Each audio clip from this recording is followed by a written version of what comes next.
hope traders and investors alike were green today.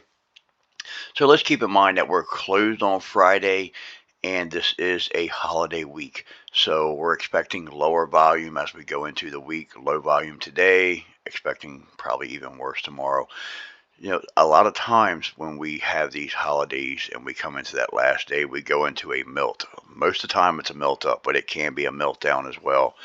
Those can be difficult to trade sometimes. Just don't have a lot of momentum into them. Basically, see what we get. So how far will we pull back? Will we crash? Are we going to see a trap door? There's a lot of things we're going to look at when we get to the SPY chart. We definitely are in a pullback, but we were extended. So let's keep that in mind. We'll talk more about it as we get to the SPY chart or when we get to the SPY and SPX charts. So you can see the oscillators here. We have cooled off down to 58 on the NASDAQ, and we are 83 on the New York Stock Exchange. That's a nice move down. So now we have plenty of room to move in either direction. Market still trying to be bullish. You can see SPX here weekly right now. We have a small bearish harami. That's really not textbook because it did trade out of the range. You can see the wick on the top. So SPX here, this is our breath chart, and you can see we had this breath thrust. I talked about this. We got this nice move up last week, and we have turned down this week for breath has moved lower. But you can see this moving average come back and tried to push up today. So there was a little more strength in this today, and the action today, even though it was negative, there was a little more strength in there than what we were seeing. So keep an eye. You can see when we get to turn on the moving average, so we're able to get these awesome moves up on these divergences. But on the other end of it is always not so helpful, and that's why we use the histogram up here, which is a custom. It's not the same 9, it's actually a 5 histogram. So, but that's how we help try to spot the other side of the reversal. But you can see, like right here, when breath turned and started moving lower, the market moved higher. So even turning here, trying to push back up, I'm not so sure that we're ready to pull back. This is almost like a failed breakout to the downside, and I want to explain why when we get to the SPY chart. It's not. We did move lower, but it's not as great as it looks for the bears. And remember, I'm not bullish or bearish right now. I'm market neutral. I think we have a lot of sideways action, and I'm going to explain that when we get to the SPY chart, exactly why. So you can see this is our yields are moving lower. Bonds are trying to push higher. Yields are moving lower. That's saying interest rates are pulling back. Even though our data is coming in, so we are seeing the economy slowing now. So there is some issues there. There is some macro issues behind the scenes that we definitely need to keep an eye on. But right now we have to trade the market that's in front of us. So this is where the opportunities are. When the market changes, we'll change and just stay, earning every day, and when we're bullish, we trade till we're bullish until it stops working. And then, we go. That's basically how we trade. We trade until the setup stops working. Then we move on, adapt, improvise, and start making money again. So you can see the dollar here, small bullish harami down there, not just a little inside bar. VIX tried to push today. You can see it gapped up and ripped higher, and they were able to bring it back down and close below the opening. So just showing some weakness there at that 9. Crude holding in well. Apple's right back to the 9. So this is kind of a big deal area. We know we can bounce, and we see it here. We got a small hammer candle. Even though we're in an uptrend, we like to see a hammer in a downtrend. So this is really not a hammer candle, but it's still the same thing. And so let me explain here. The market opened up right here. So we gapped down, opened up. The bears brought the market lower. The bulls were able to come back in and bring the market back up. We didn't make it back up to the open, but the bulls, this is showing some bullish sentiment off that 9. So you can see a slight reversal in the action today. So as we were moving down, you can see the bulls did step in and try to defend this area and try to push the market up. Had some heavy resistance on the intraday charts, but we were able to push up, and we did not have the volume. So if more, so it kind of looked like there was more sellers in the market the last 2 days than what there were buyers. Like the buyers are on vacation, holiday weekend, we'll see. The market, we knew we were extended. We needed to get back, to the 9. I had just said yesterday, I believe yesterday I had just said in pre-market that we were $10, 10 plus above the SPY, above our daily 9. So a lot of times we like to start seeing some struggles there, let things cool off, let the 9 catch up. You can see Apple here pushing up higher intraday, but we were unable to take the high out. Gold, very nice breakout, and I did not move the chart here, but I talked about this morning. Ethereum, almost did a short last night on it. I didn't, I apologize, but Ethereum has broke out as well out of the same pattern, ascending triangle. You can see our advanced decline lines, they all have turned down. So we're still above the 9, except for small caps have broke below the 9. And you can see AI here. They come out with a hit job on this one as well. They did not defend themselves very well. And I do apologize to the people. I know there's a lot of people who bought this dip and thinking it was just going to spring back up. But when you see heavy volume coming like that, you do not want to be buying a dip. When you see bearish volume bars like that, you don't want to be buying a dip. Because it could stay down, wait for the proper signals to go in, and we never got that there. So you can see AMC here moving lower as well. So a lot of times there's some truth behind some of them, we like to call them hit jobs. Somebody could have been short, and that big pop-up were really in a lot of pain, paid them to come out and do that, to try to get back in the green, or at least a lot more comfortable position. So we never know, but a lot of times there's a lot of truth behind it too. So just keep that in mind. AMC, very, very flat today. Just wasn't a lot of range across, several stocks in the market were very tight ranged. You see AMD. AMD made a nice move down and tried to recover it here at the end of the day, but we just had no power, no momentum at the end of the day. You can see Amazon. We are right back to the daily 9 there, so let's keep an eye on that one. We got ARK trading in this bottom ascending triangle. So we are back to the bottom of the trend line. You could see a slight push back up. Look like the bulls were trying to come back in, kept us up into the trend line. Keep an eye on this one. We're still trading within the pattern. AXTI almost posted this last night, adding the lines on here because we put in another swing high, come back down for another swing low. It's looking more like a rising wedge. I'm not huge on the rising wedge because you can almost get a rising wedge out of the beginning out of any uptrend, and a lot of them continue higher. So just not a pattern I really look for, but that is what we have here. Looks like we closed right below that daily 9. See where this is going to go. We never got the momentum from here to go in, so still worth watching for now. Abby pushing higher here. Seen some flow on that name this week. Unusual flow coming in, and it's definitely made a nice push on it. AMD, you can see AMD breaking down here. So getting, semis were strong for a few days there, and AMD's been trading weaker than NVIDIA. Not sure why. There could be a reason behind it, but for now, I see the price action. We're definitely trading weaker. You can see here a decent move down on the weekly chart as well. You can see a firm here. We were trading in this rounded bottom, tried to push up. Now a firm has pulled back. Once again, that's another one we were looking for a breakout on, and it has pulled back. We could be trying to put in a little cup there, a higher low. I would watch it. It's definitely, not one of my favorite names. It trades, but as for the company, it's just not one of my favorite names. I like companies that make money, but I'm not that type of trader. I'm in fast moves. I look for, small, or actually big intraday moves, smaller intraday moves that pay well. That's how I trade. I don't hold anything. A firm intraday, you can see higher lows there at the end of the day, but we never really got that strong push. Ally, this is one of the stronger regional banks, still hanging out here on the daily 9, so it still has a chance to push up. Keep an eye on your daily 20. We want to see that starting to turn up. Amazon made a huge move down today, almost like they were mad at it. You can see our possible inverted head and shoulders. It is not until it confirms over that neckline, but you can see we're pulling back from the neckline. So you can always use these patterns too.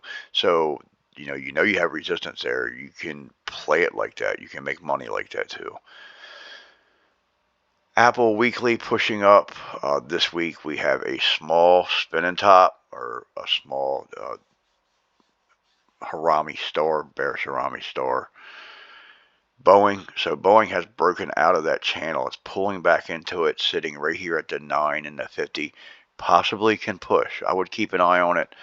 We get into that daily 9. We can push off that daily 9. We see it a lot. Bitcoin pushing up here on the weekly. Bitcoin still trading in this tight, very, very tight little contraction pattern there. Boeing, you can see move down today. Citibank actually closed green today, tried to push up. Chewy moved lower today, trying to push up at the end of the day. Same thing with a lot of these charts. Chevron still holding that gap up. That's what energy's doing. They gapped up, holding well, waiting on their moving averages to catch up. Intraday here on Chevron, you can see a nice little push there at the end of the day, but not enough range to really be trading in. Charge point rolling back over. Got to watch this line here. So we could probably find support there. You can see we got all those wicks there to the downside. Wicks are very important. Chewy's moving lower here. Coin rolling over. XLP, we were looking for a breakout here. We got this breakout. Actually, we got the breakout on expanding volume and just been ripping higher. We are back in the Bollinger Bands now, but need to calm down a little bit. Come down, flag, cool off, take a break. DraftKings back into the 50. Lilly, strong move here as well this week. Very big move. And we've seen them coming after the same, a lot of those same value names like Lilly and Abbey that they come after when, the market, Merck, when basically safety names. So XLE, you can see holding that gap up for now. Waiting on that 9 to catch up. FRC, we still have no, there's nothing here. For now, even back above the 9, it just doesn't want to push. They're unsure there. When you see the market act like this towards assets, leave them alone. There's better places to put your money. Don't risk your money with stuff like that. I know it seems like it's an easy trade, right? Because they're going to come for it. They're going to come for it. But when you get that kind of volume, leave it alone. There's better places that you can make money with a lot easier. You don't have to worry so much. So Google's kind of it's double topping here. Let's see what's going to happen. Watch this MACD. GME still trading in that little downtrend there. IWM just chopping around. Intel looks like it wants to flag back in. Seeing some wicks here to the upside. This is another one that's gotten a little carried away and it needs to come back, take a break, catch its breath, and see if it'll hold that 9, that daily 9. Not really interested in it up there. I mean, you got shooting stars, even though that's a high closed candle, you still have a shooting star. You got a low closed doji, a shooting star, and even though this doji closed on the high, just don't have a lot of faith into it. That needs to calm down. Q's flagging right into the 9 here. This is not a bad looking chart at all. Looks like we just took a break, pulled back, holding the 9. Still trading. No, it looks like we did close. It's right there. It's still closed within the range of that candle, but it did trade outside of that range. But you can see they did try to push the market back up. Decent volume there today. And you can see the Q's big move down. There was some money in that move down. Q's bearish on the weekly. So here on the weekly, you have a bearish Harami. Lemonade back down to the 9 and 20. Moderna's not doing a whole lot here either. You're just surrounded in moving averages. I don't like charts when they're surrounding and moving averages. I need room to make money. Keep that in mind. We need room to make money. We want to find stocks, charts that have plenty of room to make money with not a lot of resistance in the area. And they are out there, and they're out there every day. So you got Moderna, and we talk about, been talking about the tower top a lot. So here on Moderna on the 15-minute chart, you have a tower bottom. Pretty much the same thing. You come into it with an engulfing candle, in this case bearish engulfing, because we're looking for reversal to the upside. Couple sideways candles, smaller body candles, squared off, and then you get a bullish engulfing candle. Engulfing candle coming into our tower top, squared off, engulfing candle going out of a tower top. Or tower bottom, tower bottoms, tower tops. You're looking for a engulfing candle coming into it and a engulfing candle going out and looking for squared off, small body price action in the center. It's the simplest way to really look for it to break it down. Pretty powerful, as you can see there. They're pretty powerful, and you can usually get a very decent move out of them. MU, pretty tight range here today. Very, we've seen that so many stocks. Very tight range. Mara, tight range, surrounded in moving averages. Now Merck pushing up. There's a Frank. If you see that, we've been seeing that pattern a lot, pushing. Meta, nice move up there. Meta's grinding higher. But you can see the intraday moving down. So today, you can see we pulled back a little bit, trying to come back down to that 9. But overall, it's respecting the 9, grinding up well. MU, so MU's lost at 200. So Microsoft, once again, flagging right back into your 9. MACD's possibly getting ready to change character. It's worth keeping an eye on. I mean, we're still holding the 9s. I know everybody's out here screaming bearish. Very tight range there today. Microsoft intraday, it's been tight week so far. NVIDIA, we lost the 9 here. Now, we've lost the 9 a few times before and been right back above it. Remember, this stock's been a monster. MACD's crossed, so we need to keep an eye on that one. Now, you can see the move down. NVIDIA weekly, you can see getting a little tired up there. NASDAQ back right down to the 9. So you got Netflix here, back down to the 9. Got a little hammer candle coming off the 9 at a support level. Now I know that's not a hammer candle, and it wasn't able to close on the high of the day. It's not a hammer candle because it's not in a downtrend. So, but this is, you can see the sediment in here where the bears were in charge and the bulls come back in at the end of the day trying to push the market back up. We did have a 800+ million MOC final, so let's keep that in mind. You got Pendleton here. You have a little evening starish. Not much of a gap there. The gap really matters. Well, it's not super important to be honest, but they say, textbook, the gap says look for a stronger move if you have the gas. We did have the gap here to the downside. Bearish below the last close, the lowest and last close right here. Your last close happens to be your lowest close as well. Bearish below today's close. And plug here. So we've had a series of bear flags, and it has just moved lower. You can see this bear flag. We broke lower, tried to do it again, broke above, right back down. So definitely made money. I didn't trade it, but if people traded plug to the bear side, they made money. So you can see the cues here, and very simply, you can see the resistance right now. Very easy to spot. We've been talking about this. We knew we were coming up on those levels. So your 20 monthly is resistance. So Roblex back into the 9. Roku, very tight there. It looks like we're breaking out of that little ascending triangle to the downside, and you can trade them to the downside. SPX flagging back into the 9 here nicely. The diamond's holding very well. Holding that little gap there, that candle line. Weekly, we're green on the week. SPY weekly, just got that little bearish harami. So intraday, now we're holding well. This candle pulled back. Once again, it pushed back up. Now, will we pull back to the 9? If we lose the 9, we have the 50, but we have this big gap down here. The market doesn't like to leave gaps behind. It does not mean that we have to come for this gap now, but in order to get to that gap, we would have to lose this 50. So we could easily pull back to the 9 or the 50. The market could crash as well. This market needs to go up and put in another high if we're going to continue up. I still say we have a lot of sideways action with some really good swings, in between. I think there will be great opportunities, but I don't see all new highs in the market or anything like that. So, but this is what I'm worried about. We do have this gap down here, and the market could, they could come back for this gap, and that would put us back below the 50. Then we would have to battle, all the way back up. But I'm not going to turn super bearish on this until we get down here to this 9. I mean, we're still, we haven't even broke out of the range of that bullish engulfing candle yet. And, we do have a bearish engulfing candle here. We did not get the best breakout to the downside. Yes, we did move lower, but the bulls come back in and push the market back up.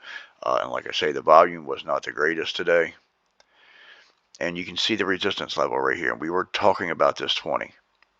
And we've moved right up into the monthly 20, and that is the issues right now. You can see some support here to the downside. If you draw that, cutting through a candle, we really shouldn't do that. But, we got a lot of stuff in that area.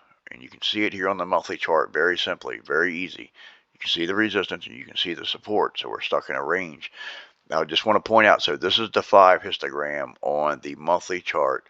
We watched the 9, but this is the same MACD histogram, except it's set for a 5, where your MACD histogram is normally set for a 9, and you can see that we are pushing higher. So we have not turned positive here yet, but we are pushing higher. And you can, this is the daily for the SPY once again, just a different look. You can see there's a previous level of support here and an old volume shelf there, so we're sitting on a volume shelf as well. So let's see if this support level holds. We can hang out here and wait on the 9 to catch up. We just seen support on that monthly chart. So I'm not going to be so quick to be bearish. I know everybody's screaming the world's coming to an end, and I'm not saying if you open puts up right now that you couldn't make money, and if you do that, congratulations. But in between that time, there's other opportunities. So I'm not going to go bearish yet when the market's still trying to push. Yeah, we've pulled back for 2 days, but we were extended. So I'm not totally bearish yet. Market pulls back tomorrow. Of course, I'm going to trade to the downside, just like today, and I'm going to make money. If the market turns tomorrow and pushes back up, then I'm going to trade right back to the upside. That's the way that I trade. So I'm not really, I'm not really a bull or a bear. I'm just in the markets trying to make money. So square in between the 9 and 20 there, and 200 coming through there, just a lot of action. Not really that, I don't know what to say. They didn't come out to defend themselves that well. It's been trying to push back up, but I just feel like they could have defended themselves better. Tesla, nice move down today. So you can see tech here as well. We closed right above that daily 9. So, I mean, I can't turn bearish yet as long as we're sitting right on them daily 9s. So you can see Tesla here, that little head and shoulder, inverted head and shoulders is breaking down. SMH breaking down there as well. Now Walmart, this is definitely a change here. They also had Investors Day, but we're breaking out of this cup. Nice push higher. Closed above. We do have another level at 150.16, I believe. I want to see this clear, but we did close above this level of resistance here. But I believe it's 150.16. I want to see us get above that level. The banks tried to push today. I mean, they're ugly. I mean, there's nothing great looking there. ExxonMobil is one of the energy stocks that's trying to push up out of the gap. So we had some gap ups there. ExxonMobil is still, it's one of the leaders in the energy sector right now, has been for a while, and that's why we keep that on the radar, and I'm calling that one out a lot. TLT, you can see we have a major level of resistance up in here. So we have come, every time we've come here, we've been rejected. So this is your bonds. We want to see bonds push. We want strong bonds. So, but look at the gap between here and here. Look at that space. Then once again, between here and here, a little bit shorter. Look at that gap. It's a little bit shorter, getting shorter. The low got higher. So if we could take this level out, we could easily see a rejection here. MACD crossing, we take that level out. Bonds can push, maybe the markets can push. IWM weekly, that's not a pretty candle right there, but it's respecting last week's candle line for now. So right now, this week, we'll go back. This week's candle is sitting, it's not closed yet, it's sitting right at the close of last week's candle. And on the daily, you can see we had this evening star last night come into the market this morning with an evening star here and a move lower off of that. And our put to call ratio is not updated yet. Hope you find this helpful, and I will see you in the trading room.